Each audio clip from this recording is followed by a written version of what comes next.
வணக்கம்.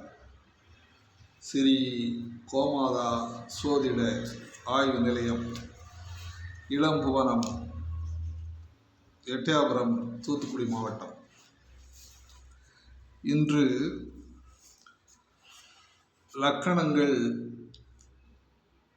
என்ன அரசு யோகத்தை அடைகின்றன, அரசு யோகம் அடைவதற்கான கிரகநிலை எப்படி இருக்கும் என்பதை நாம் ஒவ்வொரு 12 லக்கணங்களுக்கும் நாம் பார்க்க இருக்கின்றோம்.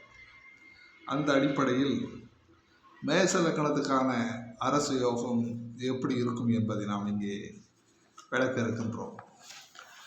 மேச லக்கணத்துக்கான அரசு யோகம் என்பது, மேச லக்கணம்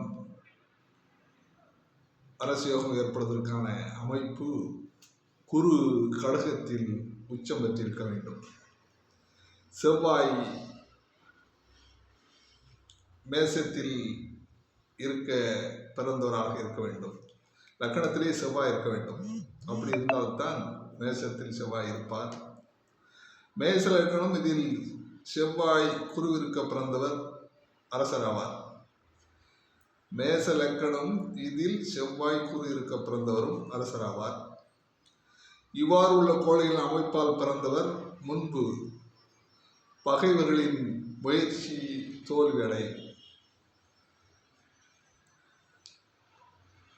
நட்புடன் உள்ள அமைச்சர்களும் அரசரை நெருங்கி வர அச்சம் கொள்வார்கள். இந்த மேச லக்கணத்தினுடைய அரச யோக பலன் என்பதை நாம் இங்கே விளக்கும். உங்கள் சாதகத்தை எடுத்துக்கொண்டு, உங்கள் சாதகத்தில் குரு எப்படி இருக்கின்றார், செவ்வாய் எப்படி இருக்கின்றார் என்பதை நீங்கள் தெரிந்து கொண்டால் இது அரச யோகம் ஏற்படும் என்பதை நாமே தெரிந்து கொள்ளலாம். இந்த அமைப்புள்ளவர்கள் வீரமுடையவர் என்பதற்கு மேச லக்கணம் மற்றும் மேசத்தில் செவ்வாய் என்பதை போதுமானதாகும். மேச லக்கணத்தில் செவ்வாய் இருப்பவர்கள் கண்டிப்பாக கோபம் மிக்கவராக இருப்பார்.